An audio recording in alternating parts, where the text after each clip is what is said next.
Good morning student. अभी हम class 9th के प्रथम अध्याय की 4 प्रश्नावलियों को पूरा कर चुके हैं या हम उनको सॉल्व करना सीख चुके हैं। आज हम प्रश्नावली 1.5 का अध्ययन करेंगे। किसका? प्रश्नावली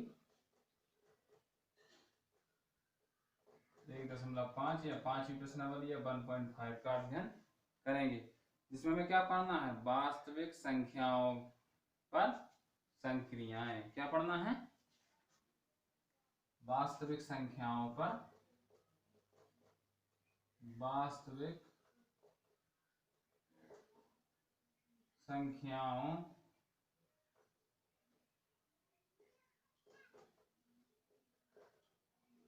पर संक्रियाएं।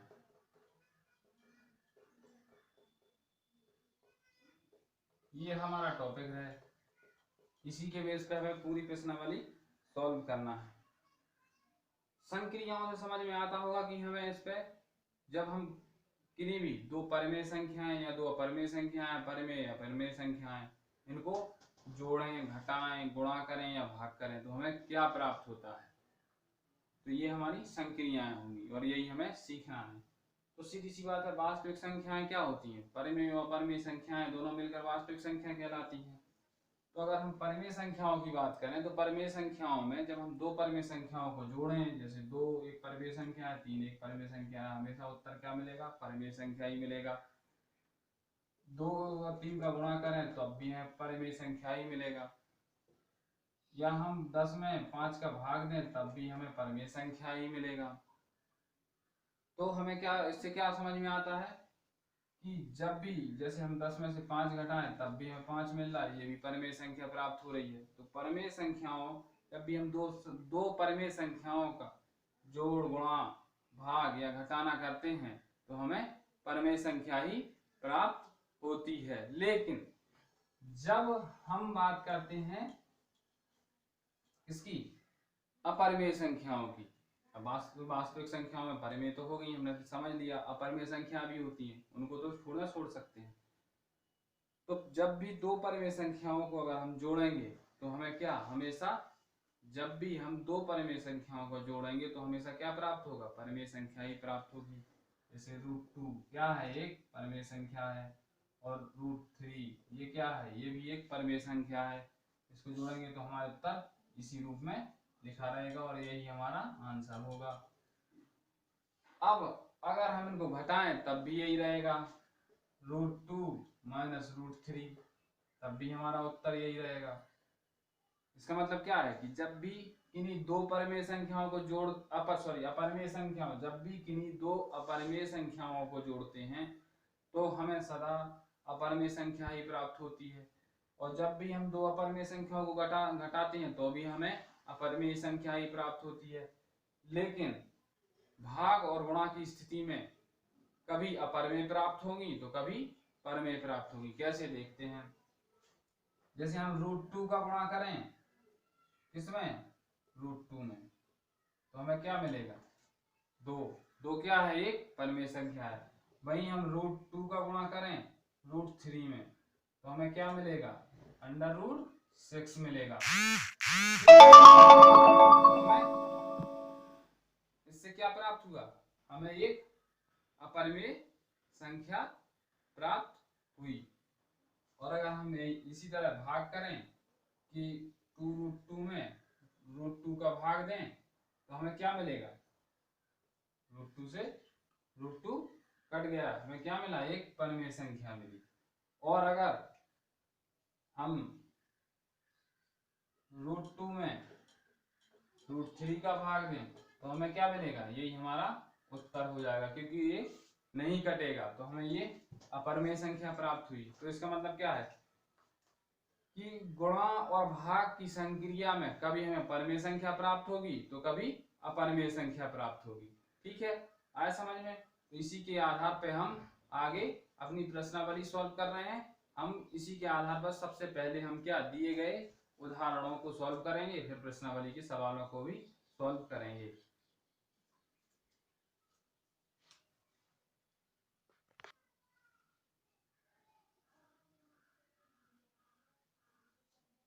चलिए तो हम उदाहरण करना शुरू करते हैं। हम क्या सीखेंगे इसमें? वास्तविक संख्या पर संक्रियाएं। क्या सीखेंगे? वास्तविक संख्याओं पर संक्रियाएं। पहला उदाहरण है हमारा, जैसे देखें हम उदाहरण इस प्रश्नावली का पहला और पुस्तक में दिया हुआ इस अभ्यास का या इस अध्याय का उदाहरण नंबर 12। कौन सा? 12। इसमें क्या दिया है हमें बताना है। इसमें लिखा पूछा है इन्होंने, जांच कीजिए कि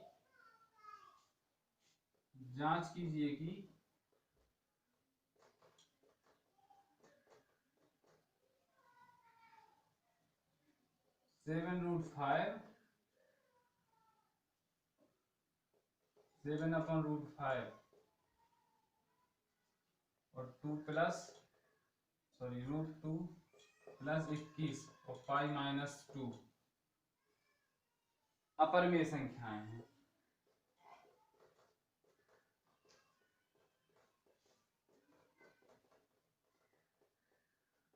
तो हम सीधे ही ज्ञात कर सकते हैं, हम अगर अपने समझने के लिए, क्योंकि ये √5 पाई ये सब क्या है? अपरिमेय संख्याएं हैं। ये संख्या अपरिमेय हो जाएगी, लेकिन अपन को जांच करना है, इनको करके बताना है। कैसे करेंगे? इसके लिए जैसे हम लिख लें पहली संख्या √5, इसको बताना है, तो इसके लिए हमें क्या सबसे पहले क्या आना चाहिए? √5 का मान आना चाहिए। क्या? इंटू √5 का मान हम कैसे निकालेंगे? 5 का वर्गमूल निकालना आता आपको? आता हो अच्छी बात है, नहीं आता तो फिर से सीख ले। भाग विधि द्वारा निकाल लेंगे। कैसे?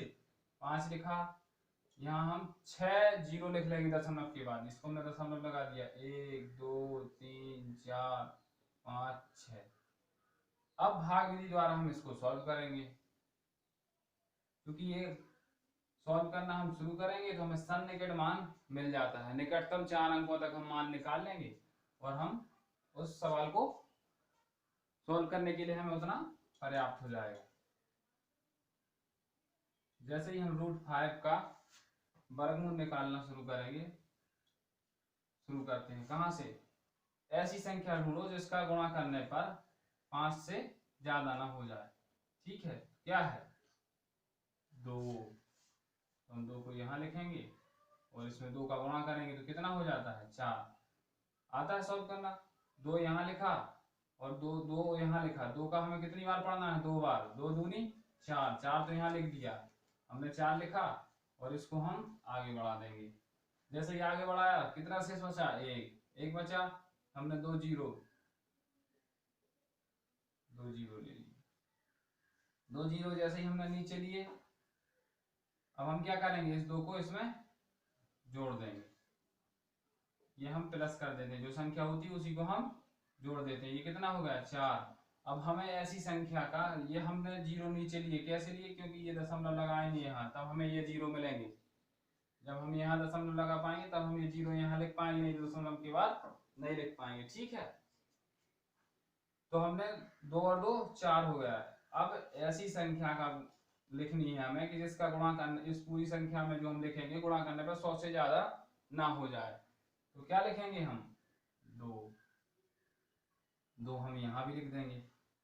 पहले हम 1 लिख के देखेंगे, लेकिन हमने यहाँ सीधा 2 ही लिख दिया। तो 2 का गुणा करो, 2 दूनी 4। कहां से शुरू करते हैं लिखना? सीधे हाथ की तरफ से। ठीक है, जिससे गलत ना हो। और 2 चौक 8। हम इसको फिर बढ़ा देंगे। क्या करते हैं? हम इस 2 को जोड़ देंगे। कितना हो जाएगा? 44। यहाँ घटाएंगे तो कितना बचा? 6 1 0। फिर हम 2 जीरो को, अब तो हमने दशमलव लगा लिया, 2 जीरो को नीचे ले लेंगे।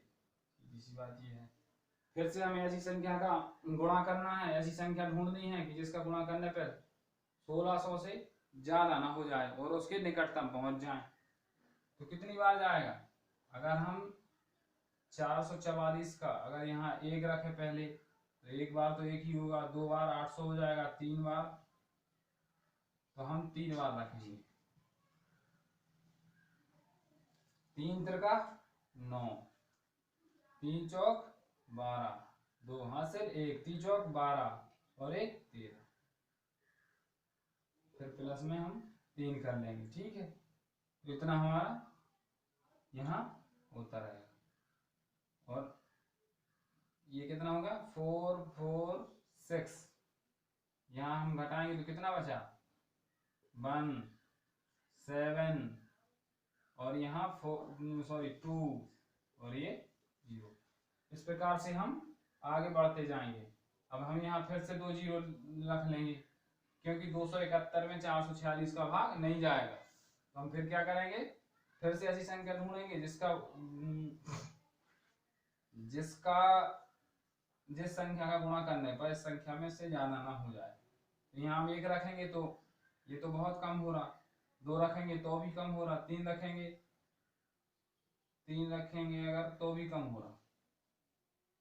तो हम यहाँ कितना रखेंगे, अगर 5 रखते हैं और अगर हम 6 रखते हैं तो कितना हो रहा, 6 6 36, 6 6 36 3 39, 6 चौको 24 और 3 27, 3 हाथ से 2, 6 चौको 24 और 2 26। तो कितना आ गया, हमने 6 रख दिया, यहाँ फिर प्लस 6 हो जाएगा, तो ये कितना हो जाएगा 4 4 6 7। इस तरह से हम इसको आगे करते जाएंगे। और ये 0 0, 404 में 44 67 का भाग फिर नहीं जाएगा, तो हम फिर डबल 0, लेकिन हमने 3 अंकों तक, और इस तरीके से ये प्रक्रिया चलती रहेगी, ये कभी समाप्त नहीं होगी। तो हम इसमें क्या, किसमें 7 का गुणा करेंगे 2.236 डॉट डॉट डॉट।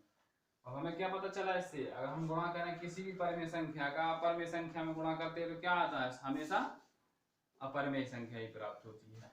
इसी प्रकार हम किसी भी परिमेय संख्या में अपरिमेय संख्या का भाग देंगे तो क्या प्राप्त होता है,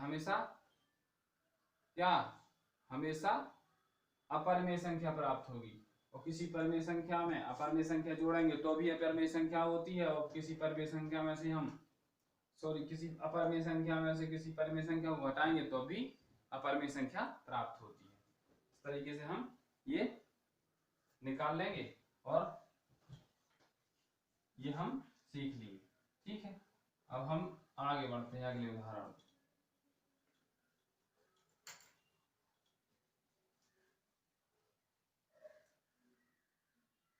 अब हमारा अगला उदाहरण है 13।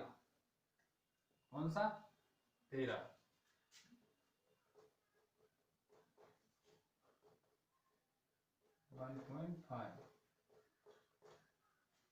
जिसमें हमें क्या करना है कि परिमेय और अपरिमेय संख्याओं के पर जोड़ की संक्रिया करनी है। किस किस को जोड़ना है, 2√2 प्लस √3 और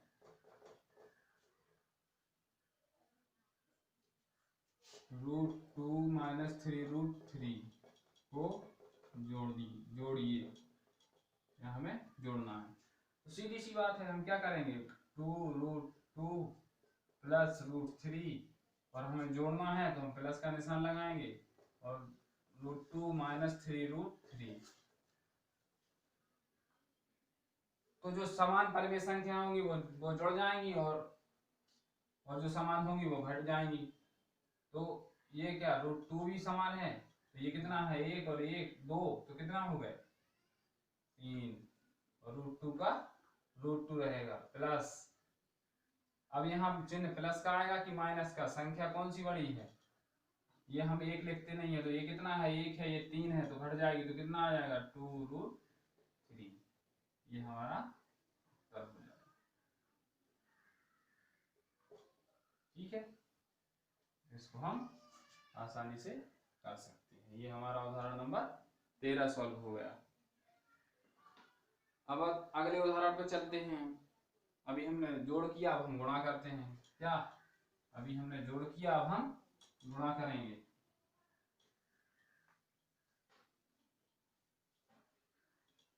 किस किस को जोड़ना है हमें? उदाहरण 14 में किस किस को जोड़ना है? सॉरी, गुणा करना। 6√5 को 2√5 से गुणा करना है। गुणा करो। अब हम गुणा करेंगे इनको, अभी हमने जोड़ के देखा तो कैसे? 6√5 गुणा का निशान लगाएंगे, 2√5 यहाँ लिख देंगे। अब परमेय संख्या का परमेय संख्या से गुणा होगा और अपरमेय संख्या का अपरमेय संख्या से गुणा होगा, तो क्या करेंगे? 6 दूनी 12।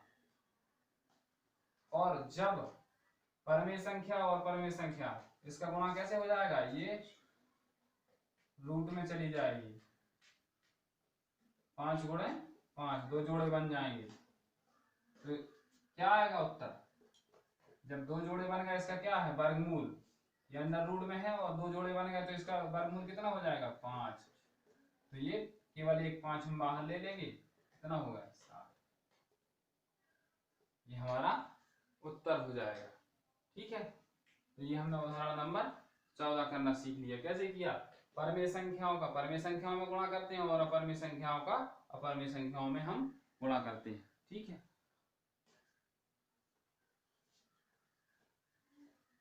अब हम चलते हैं उदाहरण नंबर 15 पर। कौन सा? 15। उदाहरण 15 में क्या सीखना है? हमें भाग सीखना है। किसमें? 8√15 में किसका? 2√3 से भाग दीजिए।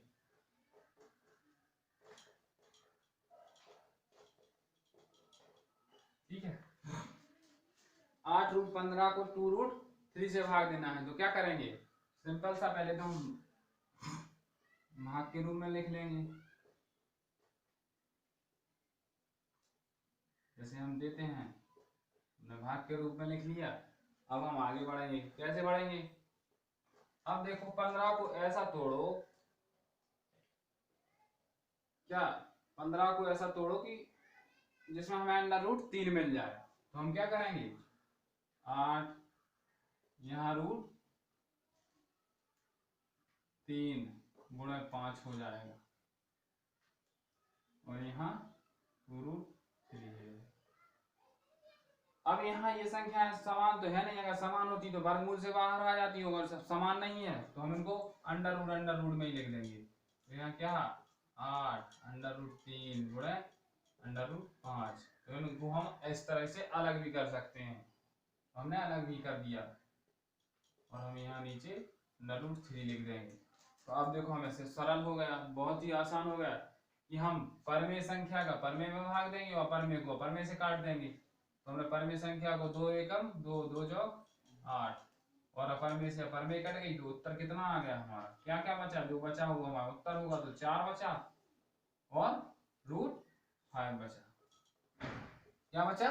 4 बचा और √5 बचा। तो जो बचा है वो हमारा आंसर हो जाएगा। इस तरीके से हम उत्तर निकाल लेंगे। तो ये हमारा उदाहरण नंबर 15 भी हो गया। अब आगे चलते हैं।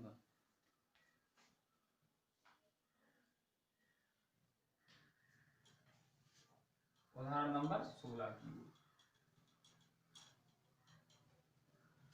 उदाहरण नंबर 16।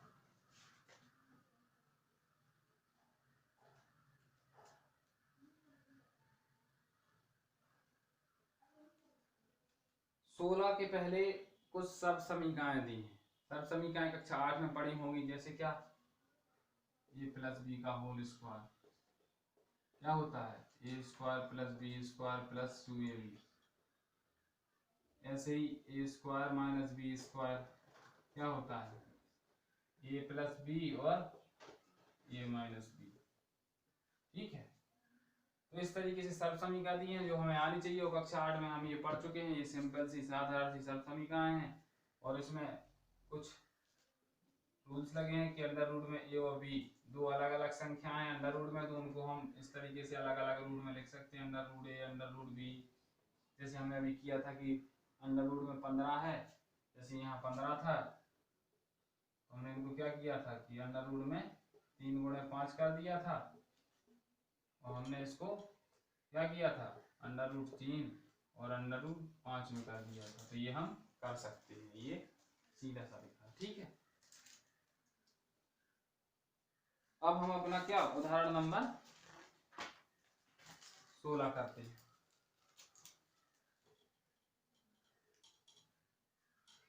उदाहरण 16 में हमें क्या करना है, कुछ परिमेय संख्याओं के जोड़ दिए हैं जिन्हें हमें सॉल्व करना है या सरल करना है।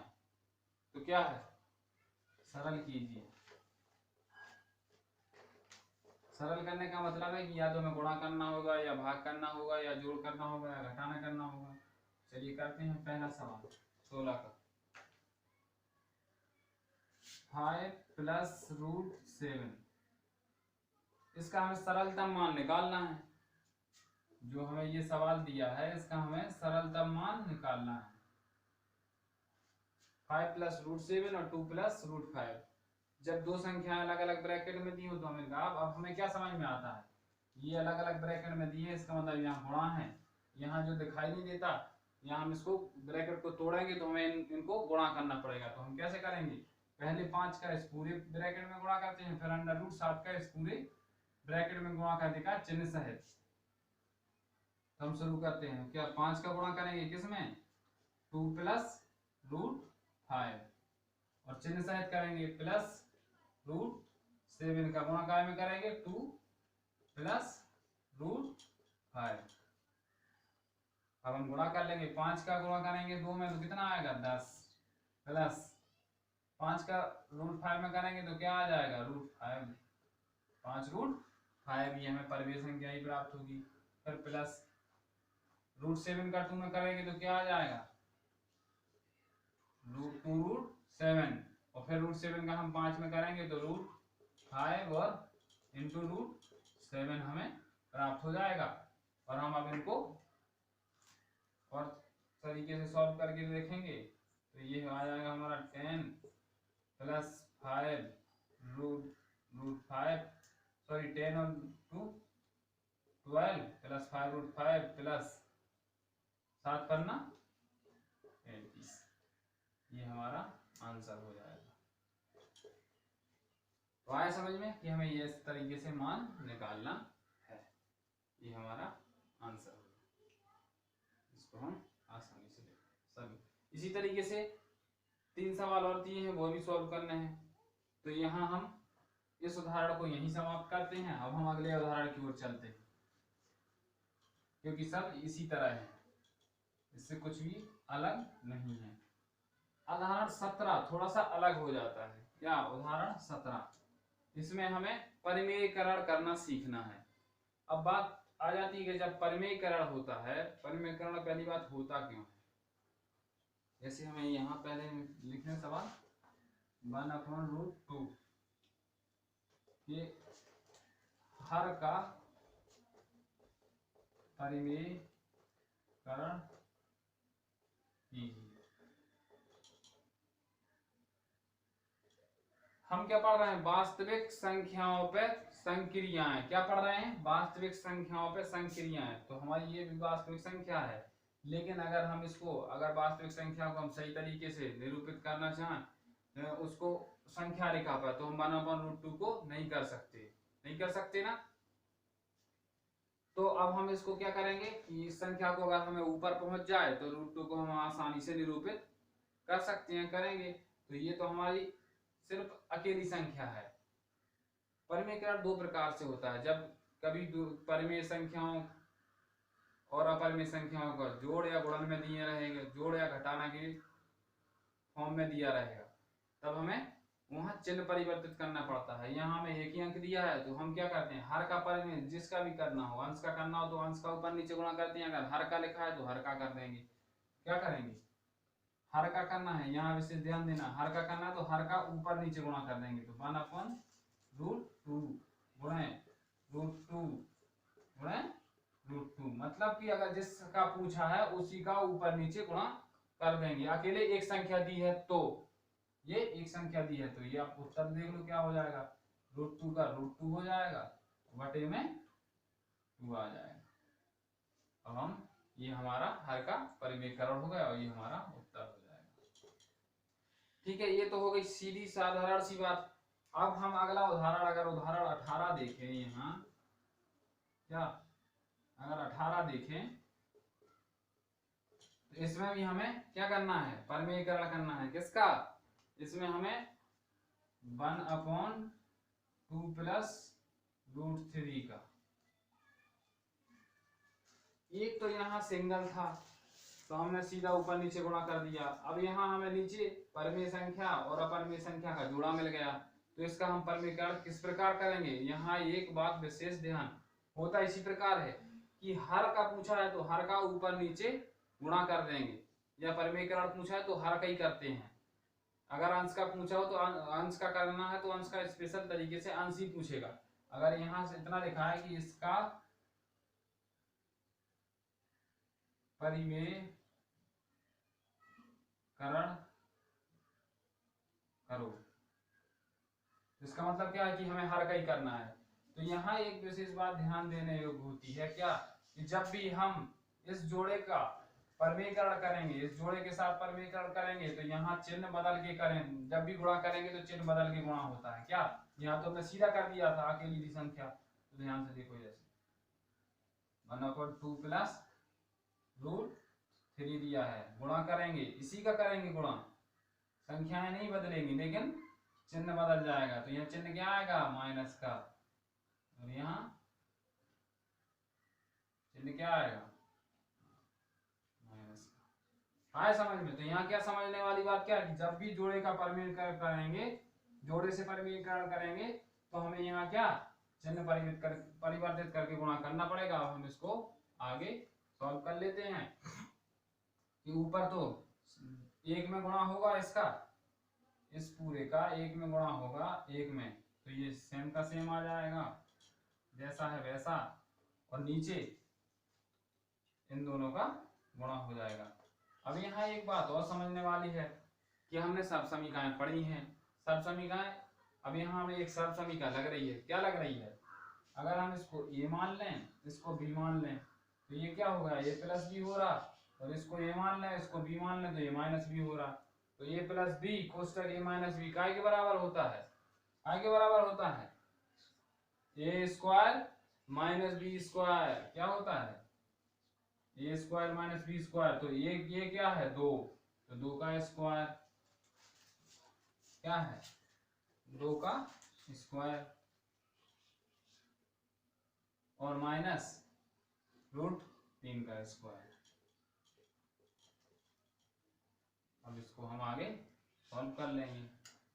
आगे सॉल्व करेंगे हम 2 माइनस √3 अपॉन कितना, 2 दूनी 4, माइनस √3 का वर्ग करेंगे तो क्या आएगा, 3, क्योंकि इस रूट का वर्ग कट जाएगा तो कितना आएगा, 3।